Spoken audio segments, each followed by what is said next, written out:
നമ്മളിന്ന് ഒരുപാട് സന്തോഷത്തോട് കൂടിയിട്ടാണ് നിങ്ങളെ മുന്നിലേക്ക് വന്നിരിക്കുന്നത്. അപ്പൊ നിങ്ങൾ കണ്ടിട്ടുണ്ടാവും, ഇന്നലെ ഞാൻ ഷോർട്സ് വീഡിയോ ഇട്ടിരുന്നു. മാഷാ അല്ലാഹ്, നമ്മുടെ ഒരു വലിയൊരു സ്വപ്നാണിത്. എനിക്കിത് കിട്ടണമെന്ന് ഭയങ്കര ആഗ്രഹം ഉണ്ടായിരുന്നു. ഞാൻ ഒരിക്കലും വിചാരിച്ചിട്ടില്ല എനിക്ക് ഇത് കിട്ടുന്നുള്ളത്, ഒരിക്കലും ഞാൻ വിചാരിച്ചിട്ടില്ല. കാരണം യൂട്യൂബൊക്കെ വന്നിട്ടുള്ളത് എന്ന് വെച്ചിട്ടുണ്ടെങ്കിൽ നമ്മുടെ സാഹചര്യം കൊണ്ടാണ്. എനിക്ക് ഒരിക്കലും സോഷ്യൽ മീഡിയയിൽ ഇങ്ങനെ വരണമെന്നോ ഇങ്ങനെ കിട്ടണമെന്നോ ആഗ്രഹിക്കാത്തൊരു വ്യക്തിയാണ് ഞാൻ. പക്ഷെ ഓരോരുത്തരുടെ ജീവിത സാഹചര്യം കൊണ്ടാണ് ഇവിടം വരെ എത്തുന്നത്. അപ്പോൾ എൻ്റെ അനിയത്തിയാണ് എന്നോട് പറഞ്ഞത്, കുഞ്ഞാത്ത ഇജൊരു യൂട്യൂബ് ചാനൽ തുടങ്ങണം, അപ്പൊ നമുക്ക് വരുമാനം കാര്യങ്ങളൊക്കെ കിട്ടും എന്നോട് പറഞ്ഞിട്ടാണ് ഞാൻ യൂട്യൂബ് ചാനൽ തുടങ്ങിയത്. അപ്പോൾ ഒരുപാട് അയ്യാനായിട്ടിടല് ജാതി കുത്തല്. അപ്പോൾ രാത്രിയായിട്ട് ഞാൻ ഈ വീഡിയോ ചെയ്യുന്നത്. അപ്പോൾ ഇന്നാണ് പ്ലേ ബട്ടൺ കിട്ടുന്നത്. മാഷാ അല്ലാഹ്, ഒരുപാട് സന്തോഷം. എൻ്റെ ജീവിത സാഹചര്യം കൊണ്ട് മാത്രമാണ് ഞാൻ ഇവിടം വരെ എത്തിയത്. എന്നെ സപ്പോർട്ട് ചെയ്തത് ഒരുപാട് ആൾക്കാരുണ്ട്. ഓരോ സബ്സ്ക്രൈബറിനും അകമഴിഞ്ഞ നന്ദി. നിങ്ങൾക്കറിയാലോ, നിങ്ങൾ എൻ്റെ സബ്സ്ക്രൈബർ ആണോ? നിങ്ങൾ ആലോചിച്ച് നോക്കി, എൻ്റെ വീഡിയോ കാണുമല്ലോ. ആണോ? ആണെച്ചെങ്കിൽ നിങ്ങൾക്കും ഉണ്ട് അതിൻ്റെ താങ്ക്സ്, പ്രാർത്ഥന എല്ലാം. കാരണം ഇത് കിട്ടാൻ വേണ്ടിയിട്ട്, സത്യം പറഞ്ഞാൽ ഇത് കിട്ടാൻ വേണ്ടിയിട്ടല്ല ഞാൻ യൂട്യൂബ് ചാനൽ തുടങ്ങിയത്. ഞാൻ ഫസ്റ്റിൽ യൂട്യൂബ് ചാനൽ തുടങ്ങുന്നത് എനിക്ക് എന്തെങ്കിലും വരുമാനം കിട്ടണം എന്ന് വിചാരിച്ചിട്ടാണ്. പിന്നെ എനിക്കിങ്ങനെ വരുമാനം കുറച്ച് കിട്ടാൻ തുടങ്ങിയിട്ടാണ്, ഫസ്റ്റ് വരുമാനം കൊണ്ട് തന്നെയാണ് കിട്ടാൻ തുടങ്ങിയിട്ടാണ് നമ്മൾ വീട് പണി സ്റ്റാർട്ട് ചെയ്തത്. ഇപ്പൊ നമ്മളെ വീട് പണി തുടങ്ങിയിട്ട് 3000 സബ്സ്ക്രൈബർ ആയപ്പോ അതെ, 3000 സബ്സ്ക്രൈബ് ആയപ്പോ നമ്മള് എന്താണ് പിന്നെ ഇതിന്ന് ഏണിങ്സ് വാങ്ങാൻ തുടങ്ങിയ കേട്ടോ. 3000 സബ്സ്ക്രൈബ് ആയപ്പോ നമ്മൾ ഏണിങ്സ് വാങ്ങാൻ തുടങ്ങിയാണ്. പിന്നെയാണ് നമ്മളിത് വൈറലായത്. അപ്പൊ എന്താ പറയാന്ന് എനിക്കറിയില്ല, എന്താ പറയണത് എനിക്കറിയില്ല. അപ്പൊ ഞാൻ പറയുന്നത് എന്താ വെച്ചാൽ, യൂട്യൂബ് ചാനൽ തുടങ്ങി എൻ്റെ അനിയത്തി പറഞ്ഞു ഒരു ചാനൽ തുടങ്ങും കുഞ്ഞാത്താൻ്റെ പ്രയാസം. അപ്പൊ എന്താന്ന് വെച്ചിട്ടുണ്ടെങ്കിൽ, എൻ്റെ കുഞ്ഞാണിയാക്ക ഒരു പ്രവാസിയായിരുന്നു. അപ്പോൾ പ്രവാസിയായിരുന്നപ്പോൾ അവിടുന്ന് പെട്ടെന്ന് ഇവിടെ വന്നുകൊണ്ട് ഒരു സർജറി ഒക്കെ കഴിഞ്ഞു. ജന്മനാലെ മൂപ്പർക്ക് ചെറിയൊരു പ്രോബ്ലം ഉണ്ടായിരുന്നു. ആമാശയം ഒരു ഇഞ്ച് കയറിക്കൊണ്ടൊക്കെ ആയിരുന്നു. അപ്പോൾ അതിൻ്റെ സർജറി ഒക്കെ കഴിഞ്ഞപ്പോൾ പിന്നെ നല്ല റെസ്റ്റ് വേണ്ടി വന്നു. പിന്നെ ഡെയിലി ജോലിക്ക് പോകാൻ ഷീറ്റൊക്കെ അടിക്കുമ്പോൾ ഭയങ്കര പ്രയാസങ്ങളാണ്. നാട്ടിൽ ടാപ്പിംഗുകാരുണ്ടായിരുന്നു, അവിടെ ഹൗസ് ഡ്രൈവർ ആയിരുന്നു കേട്ടോ. അപ്പോ നമ്മൾക്ക് ഒരു വീടില്ല. മൂപ്പരെ സർജറി ഒക്കെ കഴിഞ്ഞപ്പോ കയ്യിലുള്ള ക്യാഷൊക്കെ അങ്ങനെ പോയി. പിന്നെ നമ്മുടെ ഈ അങ്കണവാടിയിൽ വർക്ക് ചെയ്യാണ്. അപ്പോൾ എന്തെങ്കിലും ഒരു വരുമാനം ആകാൻ വേണ്ടിയിട്ടാണ് എൻ്റെ കഷ്ടപ്പാട് മാറാൻ വേണ്ടിയിട്ട് എൻ്റെ അനിയത്തി എന്നോട് തുടങ്ങാൻ പറഞ്ഞത്. അപ്പോൾ 1000 സബ്സ്ക്രൈബ് ആകാൻ വേണ്ടി ഞാൻ കഷ്ടപ്പെട്ടൊരു കഷ്ടപ്പാട്. എവിടെ എന്നാൽ ബസ്സിനാണ് അങ്കണവാടിക്ക് പോയത്. ഒരു ബസ് സ്റ്റോപ്പിൽ നിന്ന് പുതിയ ഒരാളെ കണ്ടു, നോക്കി എൻ്റെ യൂട്യൂബ് ചാനലാട്ടോ, ഒന്ന് സബ്സ്ക്രൈബ് ചെയ്യുമോ. അങ്ങനെ എവിടെ ഒരാളെ കണ്ടാലും നോക്കി എനിക്കൊരു യൂട്യൂബ് ചാനലുണ്ടേ, ഒന്ന് സബ്സ്ക്രൈബ് ചെയ്യുമോ, അങ്ങനെ പറയട്ടോ. അങ്ങനെ ആരെ കണ്ടാലും അപ്പോൾ തന്നെ എന്താണ് അന്ന് പിന്നെ 2-3 വർഷം മുന്നേ തന്നെ, അന്ന് ഇത്ര ആർക്കും ചാനലൊന്നുമില്ല. അപ്പോൾ ഓരോത് അടിച്ച് നോക്കും, അപ്പോൾ സബ്സ്ക്രൈബ് ചെയ്ത് സമാധാനമായി. അങ്ങനെ 1000 സബ്ബാവോളം ഞാൻ എല്ലാവരോടും കെഞ്ചിക്കണ്. അപ്പൊ എന്താണെന്നറിയോ, 1000 സബ്ബായാൽ പിന്നെ എനിക്ക് കുറേ റീച്ച് ഉണ്ടാവും, വരുമാനം കുറേ കിട്ടും എന്നുള്ളൊരു ഇതുകൊണ്ടാണ്. പക്ഷെ അപ്പോഴായാലും നമ്മൾ നല്ലോണം ഹാർഡ് വർക്ക് ചെയ്യണം കേട്ടോ.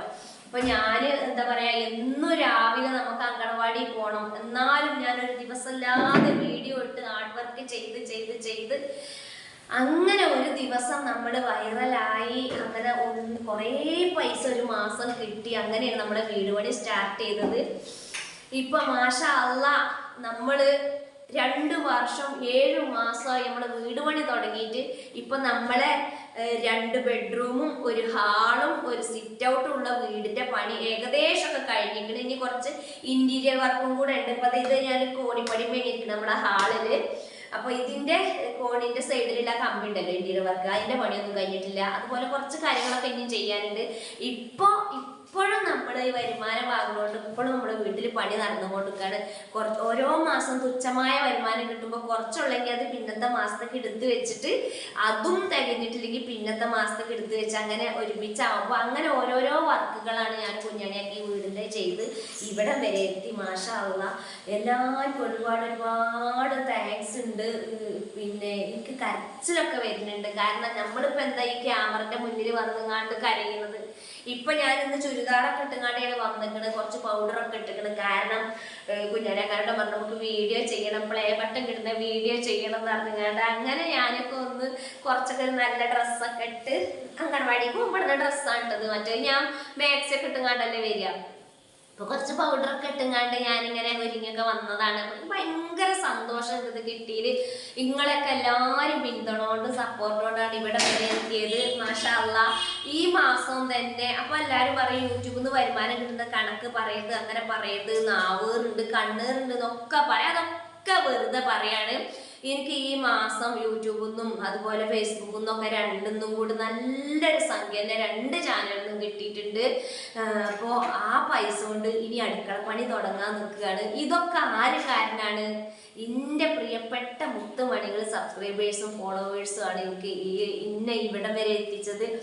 അപ്പോൾ ഫസ്റ്റിലൊക്കെ ഞാനിത് ചെയ്യുമ്പോൾ ഓക്ക് മരിച്ചു പോണ്ടേ, കബറ് കിടക്കണ്ടേ, അങ്ങനെയുള്ള കമന്റുകളൊക്കെ വരുമ്പോൾ പിന്നെ ചില ആൾക്കാർ പറഞ്ഞിരുന്നു ഓള് കാരണം ഞങ്ങൾക്ക് നാണക്കടാണ്, ഞങ്ങളെ കുടുംബക്കാരാണെന്ന് പറയാനേ ഞങ്ങൾക്ക് നാണക്കടാണ്. അങ്ങനെയും കുറേ കമന്റുകൾ വന്നിട്ടുണ്ട്.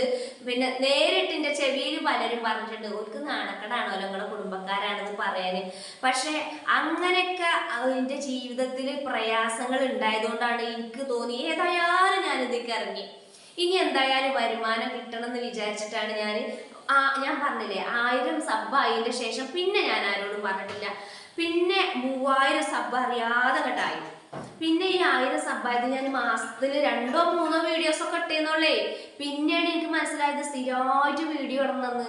അതിന് ഞാൻ അനിയത്തി ഓർമ്മിച്ച് സ്ഥിരമായിട്ട് വീഡിയോ ഇടുന്ന് പറഞ്ഞാൽ അങ്ങനെ സ്ഥിരമായിട്ട് വീഡിയോ ഇടാൻ തുടങ്ങിയപ്പോഴാണ് നമ്മളെ ചാനൽ കയറിയത്, നമുക്ക് വരുമാനമൊക്കെ കിട്ടാൻ തുടങ്ങിയത്. അതിൽ പിന്നെ ഫേസ്ബുക്കിലും ഇൻസ്റ്റയിലും പിന്നെ പ്രൊമോഷൻ വർക്കും കാര്യങ്ങളൊക്കെ കിട്ടാൻ തുടങ്ങി. മാഷാ അല്ലാഹ് ഇപ്പം നമുക്ക് പ്ലേ ബട്ടനും കിട്ടി. ഇതിൻ്റെ ഒരു സന്തോഷം എന്ന് പറയുന്നത് എത്രയാണ് എനിക്കറിയില്ല. അപ്പോൾ നിങ്ങളെയൊക്കെ സപ്പോർട്ട് കൊണ്ടാണ് ഞാൻ ഇവിടം വരെ എത്തിയത്. എന്നോട് ചിലർ ചോദിച്ചിട്ടുണ്ട് എന്നോട് എന്ത് ചെയ്യുമെന്ന് അറിയോ? എൻ്റെ സ്വന്തം കുടുംബക്കാരാണെങ്കിലും എൻ്റെ ഫ്രണ്ട്സ് ആണെങ്കിലും ഇങ്ങനെ ചിരിച്ചുങ്ങാണ്ട് എടീ പിന്നെ എൻ്റെ വീഡിയോ ഞാൻ കാണലുണ്ടേ, നല്ല രസമാണ് കേട്ടോ, എൻ്റെ തോടും എൻ്റെ പേര് എന്നിട്ടുണ്ടല്ലോ കുറച്ചാണ് മാറി കഴിഞ്ഞിട്ട് ഓള് ചാനൽ തുടങ്ങി നോക്കൊന്ന് മരിച്ചു പോണ്ടേക്കും. പിന്നെ അവിടെ അപ്പുറത്ത് എന്ന് പറയണേ അത് അതേമാതിരി ഞാൻ അറിയും, മരിച്ചു പോണ്ടേക്കും ഓളൊരു ചാനൽ തുടങ്ങിക്കണം അതിന് മാത്രം ഉണ്ടെങ്കിൽ തിരക്കടില്ല. അന്നുണ്ടല്ലോ എനിക്ക് ഷെഡ് ചെയ്യുന്നു, അന്ന് കമന്റിൽ വന്നിരുന്നു ഇതുപോലുള്ള ചെറ്റ വീടുകളല്ല യൂട്യൂബിലിടേണ്ടത്, കുറച്ച് കാണാനൊക്കെ ചെയ്യലുള്ള വീടാണ് യൂട്യൂബിലിടേണ്ടതെന്ന് പറഞ്ഞിരുന്നു. അന്ന് ഞാൻ എൻ്റെ മനസ്സിൽ പഠിച്ചോനെ എനിക്ക് വരുമാനം കിട്ടിയിട്ട് ഞാനൊരു വീടുണ്ടാക്കും. മാഷാ അല്ലാഹ് ആ ഒരു വീടാണ്, ആ വീട്ടിൽ ഇരുന്നുകൊണ്ടാണ് ഇപ്പം ഞാൻ ഈ പ്ലേ ബട്ടൺ കിട്ടിയിട്ട് നിങ്ങളോട് സംസാരിക്കണത്. ഇതൊക്കെ എന്ന് പറഞ്ഞിട്ടുണ്ടെങ്കിൽ പടച്ചോനാണ് വലുത്. അപ്പൊ പടച്ചോനറിയാം നമ്മളെ മനസ്സ്. എനിക്കിപ്പോ ആരോടും ഒന്നുമില്ല, നമ്മള് അധ്വാനിക്കണ്, നമ്മള് കഴിയണ്, നമ്മളെ കൊണ്ട് ഇപ്പോ ഈ വരുമാനത്തിന്ന് എനിക്ക് ഈ കിട്ടുന്ന വരുമാനത്തിന്ന് എപ്പോ വരുമാനം കിട്ടിയാലും അതിന്ന് ഞാൻ ഒരു ചെറിയൊരു സംഖ്യ പറഞ്ഞാൽ തീരല്ലാതില്ല. ഒരു കല്യാണത്തിനൊക്കെ പോകുമ്പോൾ നമ്മൾ കൊടുക്കുമല്ലോ ഒരു സംഖ്യ, ഒരു പെൺകുട്ടിനെ കെട്ടിക്കുമ്പോൾ അത് അങ്ങനെ അർഹതപ്പെട്ട ഒരാൾക്ക് ഞാൻ കൊടുക്കുന്നുണ്ട്. അങ്ങനെ കൊടുത്താലുള്ള എനിക്ക് സമാധാനം. അപ്പൊ എനിക്ക് ഇതിന്ന് കിട്ടിയിട്ട് കുറേ കൊടുക്കണം എന്നാണ്. എൻ്റെ വീട് പണി കഴിഞ്ഞ് എനിക്ക് കുറച്ച് ബാധ്യതകളും കടങ്ങളൊക്കെ ഉണ്ട്. അത് തീർന്നു കഴിഞ്ഞാൽ പിന്നെ എനിക്ക് കിട്ടുന്ന പൈസ ഞാൻ കൊടുക്കുന്നത് പബ്ലിക്കാക്കിയിട്ട് തന്നെ കൊടുക്കുള്ളൂ. ഇതുവരെ ഞാൻ പബ്ലിക്കാക്കാതെ കൊടുക്കണത് കാരണം ഇപ്പൊ നമുക്ക് തന്നെ കഷ്ടപ്പാടാണ്. കുറച്ചാണ് കൊടുക്കുന്നത്, കുറേ ഒന്നുമില്ലല്ലോ. അപ്പൊ ഞാൻ പബ്ലിക്കാക്കിയിട്ട് കൊടുക്കാൻ താല്പര്യം ഉണ്ടെങ്കിൽ അങ്ങനെ കൊടുക്കും, അതല്ലാന്നുണ്ടെങ്കിൽ അല്ലാതെ കൊടുക്കും. പിന്നെ വലത് കൈ കൊണ്ട് കൊടുക്കണത് ഇടത് കൈ അറിയരുത് എന്നാണല്ലോ അല്ലേ, അതുകൊണ്ടാണ്. അപ്പൊ എനിക്ക് അങ്ങനെയൊക്കെ സഹായിക്കുന്ന ഒരറിയപ്പെടുന്ന ഒരാളാകാനാണ് എൻ്റെ ആഗ്രഹം. അത് അല്ലാഹു സാധിച്ചു തരുമോ എന്ന് എനിക്കറിയില്ല. അപ്പോൾ ഇതിൻ്റെ ഒരു സന്തോഷം എന്ന് പറയുന്നത് ഒരുപാട് സന്തോഷമുണ്ട്. പിന്നെ ഞാൻ പറഞ്ഞല്ലോ ഒരുപാട് ബാഡ് കമന്റ് വന്നിട്ടുണ്ട്. ഒരു കമന്റിൽ വന്നിരുന്നു പിന്നെ ഞാൻ എന്താ പറയാ ഒരു വീഡിയോ ചെയ്തിരുന്നു കേട്ടോ. കാരണം പിന്നെ ഇന്നെ കളിയാക്കി കുറ്റപ്പെടുത്തിയ ആൾക്കാരൊക്കെ ചാനൽ തുടങ്ങി പറഞ്ഞിട്ട് അതിൽ എൻ്റെ ഒരു ഫ്രണ്ട്, എൻ്റെ കൂടെ 10ാം ക്ലാസ്സിൽ പഠിച്ച ഒരു ഫ്രണ്ട് എനിക്ക് മെസ്സേജ് വിട്ടു. തറവാട്ടിൽ പറഞ്ഞ ഒരാൾക്ക് ചേർന്നതല്ല ഈ യൂട്യൂബ് എന്ന് പറയുന്നത്. യൂട്യൂബ് എന്ന് പറയുന്നത് പിന്നെ തറവാടും ഒന്നുമില്ലാത്ത പെണ്ണുങ്ങൾക്ക് പറഞ്ഞതാണ് ഈ യൂട്യൂബ് എന്ന് പറഞ്ഞ് ഇവള് എനിക്കൊരു കമന്റ് ചെയ്തു കേട്ടോ. അപ്പൊ എന്താന്നോ പിന്നെ ഇവള് ചാനൽ തുടങ്ങിയിരിക്കുന്നു. ഈ വിവരം ഞാൻ അറിയില്ല. അപ്പൊ ഞാൻ ഒരു പിന്നെ എന്നെ കളിയാക്കിയവരൊക്കെ ചാനൽ തുടങ്ങി പറഞ്ഞത് വേറെ രണ്ടാൾക്കാരെ ഉദ്ദേശിച്ച് പറഞ്ഞതാണ്. എന്നെ കളിയാക്കി കുറ്റപ്പെടുത്തിയ ആൾക്കാർ ചാനൽ തുടങ്ങിയ വിവരം ഞാൻ അറിഞ്ഞു. അങ്ങനെ ഞാൻ ആളെ പേരൊന്നും പറയാതെ ഒരു വീഡിയോയിൽ ഇങ്ങനെ പറഞ്ഞതാണ്. ഇവളിത് കേട്ടിരിക്കണം. അപ്പൊ ഇവളെ വിചാരം ഇവളെയാണ് പറയുന്നതാണ്. സത്യം പറഞ്ഞാൽ ഇവള് ചാനൽ തുടങ്ങിയ വിവരം തന്നെ ഞാൻ അറിഞ്ഞിട്ടില്ല. റബ്ബാണ് സത്യം. അങ്ങനെയാണ് ആൾക്കാർ. അങ്ങനെ നമ്മളോട് ഭയങ്കര ദേഷ്യം. പിന്നെ നമ്മളെ ജോലിക്ക് പോവുക. അപ്പൊ ഞാൻ സത്യം പറയുകയാണെങ്കിൽ അംഗൻവാടിക്ക് 2003 പോവാൻ തുടങ്ങിയതാണ്. 2010 ഞാൻ പെർമനന്റ് ആയത് കേട്ടോ ജോലിയിൽ. അവിടെ നിന്നിട്ട് ഞാൻ കൊതിന്നോണി പറയാനൊന്നും അയൽക്കാരടുത്തും കൂടി ഇതിന് പോകൂല. അതുകൊണ്ടൊന്നും തന്നെ ഇന്ന ആർക്കും ഇഷ്ടമല്ല. കാരണം നമ്മളിപ്പോ കൊതിന്നോണി പറയാൻ ഇങ്ങനെ ഒരു തുടി 4 പെണ്ണുങ്ങൾ കൂടി വട്ടം കൂടി വർത്താനം പറഞ്ഞ് ഓലപ്പണ് കൂടി മറ്റുള്ളവരെ കുറ്റം പറഞ്ഞ് ഇവരെയും തെറ്റിപ്പിക്കുക, പാര വെക്കുക, അങ്ങനെ പണി നമ്മൾ ചെയ്യുകയാണെങ്കിൽ ഓരോ കൂട്ടത്തൊക്കെ കൂടുകയാണെങ്കിൽ അവർക്ക് നമ്മളെ ഇഷ്ടമാവും. അത് നമ്മളൊന്നിനും പോണില്ല. നമ്മൾ രാവിലെ പോവുക, ഈ വീഡിയോ വീഡിയോ ഇപ്പൊ 2-3 വർഷമായിട്ട് തുടങ്ങിയിട്ട്. അതല്ലെങ്കിൽ വീട്ടിൽ വരിക, നമ്മൾ രാവിലെ പോകുകയല്ലേ, വീട്ടിൽ നമ്മൾ ജോലി ഉണ്ടാവും. നമുക്ക് കൊതിന്നോണേ പറയാൻ പോകാനും ഇരിക്കാനും ഒന്നും നേരം ഉണ്ടാവില്ല. അതുകൊണ്ടാണ് ഞാൻ പോവാത്തത്. അപ്പൊ അതുകൊണ്ട് തന്നെ അങ്ങനെയുള്ള സ്ത്രീകളോട് കൂട്ടുകൂടാൻ ഞാൻ പോയിട്ടില്ല. അവർക്കെന്നെ ഇഷ്ടമല്ല. അവര് കുറഞ്ഞൊരിത് കിട്ടി അപ്പൊ കുറ്റം പറഞ്ഞ് പരത്തും. പക്ഷെ അതൊക്കെ ഞാൻ അറിയുകയും ചെയ്യും. ഞാൻ ഈ ചാനലൊക്കെ തുടങ്ങിയതിന് ശേഷം എന്തൊക്കെയാണ് പറഞ്ഞിരിക്കണത്, എന്തൊക്കെ പറഞ്ഞിട്ടുണ്ട്. ഞാൻ പിന്നെ എന്തിനു പറയുന്നേ, ഞാൻ സ്കൂട്ടി എടുത്തിന്. ആ സ്കൂട്ടി എടുത്തിട്ട് തന്നെ കളിയാക്കി എത്ര ആൾക്കാരുണ്ടായിരുന്നു. കാരണം അംഗൻവാടിക്കൊക്കെ സ്കൂട്ടി കൊണ്ട് പോണ്, അങ്ങനെ കളിയാക്കിയ ആൾക്കാരുണ്ട്, ഒരുപാട് ആൾക്കാരുണ്ട്. ഈ നാട്ടില് ഫസ്റ്റില് സ്കൂട്ടി എടുത്തിക്കണത് സ്ത്രീ ആയിട്ട് ഞാനാണ്. 2010 എടുത്തിക്കണത്. 2010 ഞാൻ എടുത്തിക്കണത് കേട്ടോ. അപ്പൊ ഞാൻ അപ്പൊ ലൈസൻസ് 2010 എടുത്തിക്കണം. അതിന്റെ ശേഷം പിന്നെ എങ്ങോട്ടാണ് സ്കൂട്ടി പോണ, അങ്കണവാടിക്കാണ് പോണ, അങ്ങനെ കളിയാക്കിയാലൊക്കെയായിരുന്നു. അങ്ങനെ യൂട്യൂബ് ചാനലും തന്നെ യൂട്യൂബ് ചാനൽ പറഞ്ഞ ആൾക്കാരൊക്കെ ഇപ്പൊ എന്താ പറയുക സ്കൂട്ടി എടുത്തിക്കണത്, അതുപോലെ യൂട്യൂബ് ചാനലും തുടങ്ങിയിരിക്കണത്. അപ്പൊ അതാണ് നമ്മുടെയൊക്കെ അവസ്ഥകൾ, സാഹചര്യങ്ങൾ എങ്ങനെയാണ് വരിക എന്ന് പറയാൻ പറ്റൂല. ആരും കുറ്റം പറയാൻ പറ്റൂല. അപ്പൊ ഇപ്പൊ ഞാനൊരു നല്ലൊരു കാര്യം പറയാൻ വന്നത്. പക്ഷെ എന്റെ മനസ്സിന്റെ വിഷമം കൊണ്ട് കുറെ ഞാൻ വേണ്ടാത്ത ഇതൊക്കെ പറഞ്ഞില്ലേ. അപ്പൊ എല്ലാരും ക്ഷമിക്കുക. മനസ്സിലുള്ള ആ പ്രയാസങ്ങൾ അങ്ങോട്ട് പറഞ്ഞതാണ്. ഇനിയിപ്പോ ഇതിനെ പറ്റി കുറേ ആൾക്കാർ പല ഇമെയിലിന്നും പല ബാഡ് കമന്റും പറഞ്ഞിട്ടുണ്ട്. അവർക്കൊക്കെ എനിക്ക് ഒരുപാട് താങ്ക്സ്. നിങ്ങളൊക്കെ ബാഡ് കമന്റ് പറഞ്ഞവരോടാണ് ഇപ്പൊ ഞാൻ ഈ പറയുന്നത് കേട്ടോ. നിങ്ങളൊക്കെ ബാഡ് കമന്റ് പറഞ്ഞതുകൊണ്ടാണ് മക്കളെ ഞാൻ ഇവിടെ വരെ എത്തിയത്. കാരണം കണ്ണ് പൊട്ടുന്ന തെറികൾ ഇന്നെ ഫേസ്ബുക്കിലും പറയുന്നുണ്ട്, ഇമെയിലും മാറ്റി അതുപോലെ യൂട്യൂബിലും പറയുന്നുണ്ട്. അതുകൊണ്ടല്ലേ മക്കളെ ഞാൻ ഇവിടെ വരെ എത്തി, എനിക്കിത് കിട്ടിയത്. ഒരുപാട് താങ്ക്സ്. ഇനിയും നിങ്ങളെ ബാഡ് കമന്റ് പോകുന്നോട്ടെ. അതായത് ബാഡ് കമന്റ് വന്നാലുള്ളോരോ വീഡിയോ റീച്ച് ആകുക. അപ്പോ നിങ്ങളെ സപ്പോർട്ട് ഇനിയും എനിക്ക് വേണം. ബാഡ് കമന്റ് പോന്നോട്ടെ. ആദ്യമൊക്കെ എനിക്ക് മനസ്സിക്ക് ഭയങ്കര ഇടങ്ങേറി ടെൻഷനൊക്കെ ഉണ്ടായിരുന്നു ഈ ബാഡ് കമന്റ് ഇങ്ങനെ വരുമ്പോഴേ. പിന്നെ എന്റെ കുട്ടി ഉണ്ടല്ലോ, എന്റെ കുട്ടികളെയൊന്നും ഞാൻ അധികം കൊണ്ടുവരുന്നില്ല. കാരണം അവർക്കൊന്നും ഇഷ്ടമല്ല അധികം വരാന്. എമിക്കുട്ടനെ കൊണ്ടുവരും കേട്ടോ, പിന്നെ കുട്ടിയല്ലേ. ഞാൻ പിന്നെ ഒരാൺകുട്ടിയല്ലേ ഇരുന്നു. ഓന് അന്തം വെച്ചിട്ട് ഓൻ വരുന്നില്ലെങ്കിൽ ഓനും വരണ്ട. അപ്പൊ ഓന് ഇഷ്ടമാണ്. ഓന് ചെറിയ കുട്ടിയായിരുന്നു തന്നെ ഇതിൽ വരാൻ തുടങ്ങിയതാണ് കേട്ടോ. പിന്നെ കുഞ്ഞുമോനാണോ ഇതിൽ വന്നിട്ടില്ല. എൻ്റെ കുഞ്ഞുമോന് ഞാൻ യൂട്യൂബ് ചാനൽ തുടങ്ങുന്നത് ഇഷ്ടേയല്ല. എൻ്റെ കുഞ്ഞുമോൻ എന്നോട് അറിയും, ഇമ്മ അങ്ങള് പിന്നെ മരിച്ചു പോയാല് പിന്നെ ഇതൊന്നും പറ്റൂല, ഇത് മരിച്ചു പോണ്ടേ നമുക്ക് എന്നൊക്കെ എൻ്റെ കുഞ്ഞുമോനോട് പറഞ്ഞിട്ടുണ്ട് കേട്ടോ. പിന്നെ ഞാനിങ്ങനെ വരുമാനം വാങ്ങുകയല്ലേ, കുറച്ചൊക്കെ കിട്ടുകയല്ലേ. അപ്പൊ പിന്നെ ഓനിഷ്ടമല്ലെങ്കിലും എന്നോടൊന്നും പറയുന്നില്ല, അത്രേ ഉള്ളൂ. പിന്നെ ഫാമിലിയിൽ എൻ്റെ കുഞ്ഞാണിയാക്ക എൻ്റെ കട്ട സപ്പോർട്ടാണ്. കാരണം ഞങ്ങൾക്ക് ഇങ്ങനെ ഒരു വരുമാനം കിട്ടുന്നത്, ഞങ്ങളുടെ ജീവിതം ഇങ്ങനെ കഴിഞ്ഞു പോകുന്നത്. അപ്പോൾ അതിന് വേണ്ടി കുഞ്ഞാണിയൊക്കെ സപ്പോർട്ടാണ്. എൻ്റെ അമ്മ, എൻ്റെ അനിയത്തിമാർ എല്ലാവരും സപ്പോർട്ടാണ് കേട്ടോ. പിന്നെ കുറച്ച് ആൾക്കാർ മാത്രമേ ഉള്ളൂ. പിന്നെ ഓരോ ചിലവ് എനിക്കില്ല.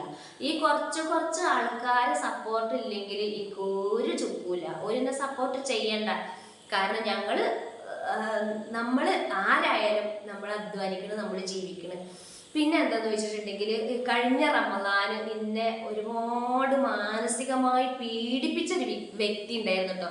കാരണം സോഷ്യൽ മീഡിയയിൽ വരെ പറഞ്ഞിരുന്നു ഞാൻ അത്രയും മോശമാണ്, ഞാൻ അങ്ങനെ ചതിയെത്തിയാണ്, വഞ്ചകയാണെന്നൊക്കെ പറഞ്ഞിരുന്നു കേട്ടോ. പക്ഷെ ഞാൻ പറയട്ടെ, അവിടുന്ന് ഇങ്ങോട്ടാണ് എനിക്ക് ഈ മെച്ചങ്ങൾ വരാൻ തുടങ്ങിയത്. അവിടുന്ന് അതും റമദാൻ മാസത്തിലാണ് എന്നെ പറ്റി പറഞ്ഞിട്ടുള്ളത്. അന്ന് ഞാൻ മനമുരുകി പടച്ചോനോട് പ്രാർത്ഥിച്ചു, പടച്ചോനെ ഇങ്ങനെ എന്നെ പറ്റി സോഷ്യൽ മീഡിയയിൽ ഒരു സ്ത്രീ പറയണമെങ്കിൽ, എൻ്റെ പേരൊന്നും പറഞ്ഞിട്ടില്ല, പക്ഷെ അതിലുള്ള കമന്റ് കണ്ടപ്പോൾ തന്നെ മനസ്സിലായി ഇന്നേടാ പറയണത് കേട്ടോ. പല ആൾക്കാരും എന്നെ വിളിച്ചു. അപ്പം അത് പിന്നെ ആ കമന്റ് അവിടുന്ന് ഇങ്ങോട്ടാണ് എനിക്ക് വെച്ചടി കയറ്റെന്ന് പറയുന്നത്. അവിടുന്ന് ഇങ്ങോട്ട് എനിക്ക് എന്താ പറയാ, പല രീതിയിലും എനിക്ക് വരുമാനം കിട്ടാൻ തുടങ്ങി. പല രീതിയിൽ പറഞ്ഞാൽ എനിക്ക് സ്ഥലം ഞാനിങ്ങനെ കച്ചവടം ചെയ്തിട്ട് പ്രൊമോഷൻ വർക്ക്, അതുപോലെ എൻ്റെ വീഡിയോ കാണുന്ന ചാനൽ കാണുന്ന ഇപ്പമാര് ഇമ്മമാര് കാക്കമാരൊക്കെ ഇവിടെ വരൽ തുടങ്ങി. അവരുടെ ഒരുപാട് ഗിഫ്റ്റുകൾ ഒക്കെ കിട്ടൽ തുടങ്ങി. അപ്പോൾ ഞാൻ പറയട്ടെ, അന്ന് ഞാൻ ഈ കഴിഞ്ഞ റമദാൻ ഞാൻ മന്നമുരുകി പഠിച്ചോനോട് പ്രാർത്ഥിച്ച എന്താണെന്നറിയോ, പഠിച്ചോനെ എന്നെ പറ്റി മോശം പറഞ്ഞ അവരെ മനസ്സിനെ നന്നാക്കി കൊടുക്കരുത്. അവരെ കൊണ്ട് അങ്ങനെയൊന്നും പറയിപ്പിക്കല്ലേ. ഞാൻ എത്രമാത്രം എൻ്റെ മനസ്സിൽ വേദന ഉണ്ട്. അള്ളാഹിനോട് മനമൊരുക്കി പ്രാർത്ഥിച്ചു. ഞാൻ എന്തെങ്കിലും തെറ്റ് ചെയ്തിട്ടുണ്ടെങ്കിൽ, ഒരാളെ ദ്രോഹിച്ചിട്ടുണ്ടെങ്കിൽ, ഒരാൾ ഞാൻ കാരണം വേദനിപ്പിച്ചിട്ടുണ്ടെങ്കിൽ, ആ ശിക്ഷ എൻ്റെ തലയിൽ കൂടെ ഇട്ടോ, എൻ്റെ നെറും തലയിൽ കൂടെ ഇട്ടോ, ഞാൻ അത് അനുഭവിക്കാൻ തയ്യാറാണ്. പക്ഷെ ഒരു തെറ്റും ചെയ്യാതെ ഞാൻ കട്ട സപ്പോർട്ട് ചെയ്ത് കൂട്ടിപ്പിടിച്ച് ഞാൻ ഒരുപാട് ഹെൽപ്പ് ചെയ്ത്, പൈസ കൊണ്ട് ഹെൽപ്പ് ചെയ്യാൻ എനിക്ക് പറ്റിയിട്ടില്ല. അല്ലാത്ത എല്ലാ കാര്യം കൊണ്ടും ഞാൻ വാക്കുകൊണ്ടും എൻ്റെ ശരീരം കൊണ്ടും ഓരോരുത്തരോടും പറഞ്ഞിട്ടും ഹെൽപ്പ് ചെയ്ത് സപ്പോർട്ട് ചെയ്തിട്ടുള്ള വ്യക്തി ഇങ്ങനെയൊക്കെ പറയുമ്പോൾ നമ്മളെ മനസ്സ് എത്രമാത്രം വേദനിച്ചിട്ടുണ്ടാവില്ലേ. അവിടുന്ന് ഇങ്ങോട്ട് എനിക്ക് അൽഹംദുലില്ലാ എല്ലാ കാര്യത്തിലും മെച്ചം തന്നെയാണ്. അപ്പൊ എനിക്കിങ്ങനെ തോന്നുക, നമ്മളെ പറ്റി നമ്മളെ തരം താത്താനും നമ്മളെ കുറ്റപ്പെടുത്താനും ബാഡ് കമന്റ് ചെയ്യാനും ഒരു വശത്തെ ആൾക്കാരുണ്ടെങ്കിൽ നമ്മൾ തീർച്ചയായിട്ടും വിജയിക്കും. അതാണ്, അതുകൊണ്ട് തന്നെയാണ് വിജയിച്ചത്. പക്ഷെ നമ്മൾ മനസ്സൊരുക്കി പഠിച്ചവനോട് പറയുമ്പോൾ പഠിച്ചവൻ ആ പ്രാർത്ഥന ദുആ കേൾക്കും. അപ്പോൾ പിന്നെ അതിൻ്റെ ശേഷമാണ് പിന്നെ ഈ മൂന്നാമത്തെ പ്രാവശ്യമാണ് എൻ്റെ ചാനൽ വൈറലാകണം. ഓരോ വർഷവും എനിക്ക് സാലറികൾ ഓരോ മാസം 2 മാസം 3 മാസം കൂടുമ്പോഴേക്കും എനിക്ക് സാലറി കിട്ടുന്നുണ്ട്. പക്ഷെ ഇതിപ്പോ അടിയിച്ച് 2-3 മാസം എനിക്ക് ഇങ്ങനെ കിട്ടുന്നുണ്ടെങ്കിൽ ഞാൻ പറയാം, മറ്റുള്ളവരുടെ എല്ലാവരും പറയും ആകിയാൽ കിട്ടൂല, നമ്മളെ കുറ്റപ്പെടുത്തി പറഞ്ഞിട്ടുണ്ടെങ്കിൽ ആ ആൾക്കാർക്ക് നമ്മളൊരാളെ ശപിച്ചിട്ടുണ്ടെങ്കിൽ ആ ശാപം നമ്മുടെ തലയിൽ കൂടെ തന്നെയാണ് വീഴുക. മനസ്സിലായോ? ഞാനിപ്പോൾ ഒരാളെ ശപിച്ചിട്ടുണ്ടെങ്കിൽ ആ ശാപം എൻ്റെ തലയിൽ കൂടെ വീഴുക. അപ്പം ആ വ്യക്തി ഇന്നെ ശപിച്ചിട്ടും പ്രാഗിയിട്ടുണ്ടെങ്കിൽ അത് അതിൻ്റെ തലയിൽ കൂടെ തന്നെയാണ് വീണിട്ടുണ്ടാവുക. പക്ഷെ നമുക്കത് ഉയർച്ചയാണ് കിട്ടിയിട്ടുണ്ടാവുക കേട്ടോ. അപ്പോൾ നമ്മൾ എന്ത് ചെയ്യുക, നമ്മളെ കാര്യം മാത്രം നോക്കി ജീവിക്കുക. ഒരാളെ സഹായിക്കാനും പോകണ്ട, ഒരാൾക്കും ഹെൽപ്പും ചെയ്യണ്ട. ഇന്നെന്താണെന്നറിയോ, അവർ നമ്മളെ ശത്രുക്കളാവില്ല. ഇത് നമ്മൾ ഒരാളെ സഹായിച്ചാൽ, നമ്മൾ ഒരാളെ ഹെൽപ്പ് ചെയ്താൽ പിന്നെ ഓല് നമ്മളെ ശത്രുക്കളാണ്. ഒരാൾക്ക് പൈസ വായ്പ കൊടുത്തോക്കാണ്, കൊടുക്കുമ്പോൾ വാങ്ങാൻ അവർക്ക് ഭയങ്കര ഇഷ്ടമാണ്. തിരിച്ചു ചോദിക്കുമ്പോൾ ഓരോ മുഖങ്ങൾ ശ്രദ്ധിച്ചിക്കണോ, പിന്നെ ഓല് നമ്മളെ ശത്രുക്കളായി. എന്തിനാ നമ്മൾ എരുന്ന ശത്രുത വാങ്ങുന്നത്? നമ്മളിങ്ങനെ ഏതൊരാളാണെങ്കിലും എന്താ സുഖല്ലേ, അത്ര മതി. ഒന്നും കൊടുത്തും കൊണ്ടും ഒരാളെ സഹായിക്കാതിരിക്കുക. അതാണ് ഇന്നത്തെ കാലത്ത് നമ്മൾ ചെയ്യുന്നത്. അപ്പോൾ എല്ലാവർക്കും ഒരുപാട് താങ്ക്സ്.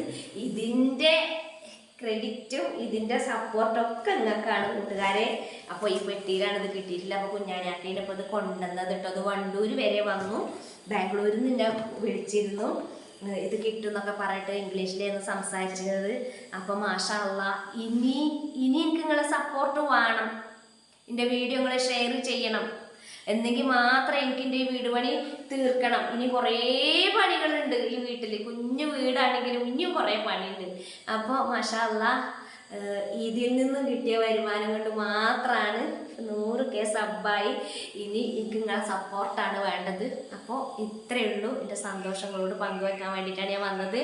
ഞാൻ എന്തെങ്കിലും എൻ്റെ വാക്കിൽ ആരെങ്കിലും ഹൃദയം മനസ്സിന് വേദനിപ്പിച്ചിട്ടുണ്ടെങ്കിൽ മനസ്സാ വാച ഞാൻ ആരും ഉദ്ദേശിച്ചൊന്നും പറഞ്ഞതല്ല. എൻ്റെ മനസ്സിലുള്ളത്, എൻ്റെ അനുഭവത്തിൽ, എൻ്റെ ജീവിതത്തിലുള്ളത് ഞങ്ങളോട് പറഞ്ഞതാണ്.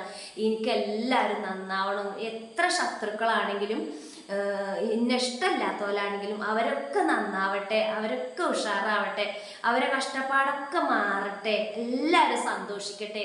ജീവിതം ഒന്നേ ഉള്ളൂ. ആ ഒരു ജീവിതത്തിൽ നമ്മളെല്ലാവരും സപ്പോർട്ട് ചെയ്തും സ്നേഹിച്ചും സന്തോഷിച്ചും കൂട്ടിപ്പിടിച്ചൊക്കെ ജീവിക്കുക, അത്രയേ ഉള്ളൂ. പിന്നെ നമ്മളെ പറ്റിയൊക്കെ ഇങ്ങനെ ഓരോന്ന് ഇങ്ങനെ വേറൊരാൾ പറഞ്ഞ് കേൾക്കുമ്പോൾ അതൊക്കെ നമുക്ക് ഭയങ്കര വിഷമാണ്. അപ്പോഴാണ് നമ്മൾ ഇങ്ങനെയൊക്കെ പ്രതികരിക്കുക, ഇങ്ങനെയൊക്കെ പറയാം.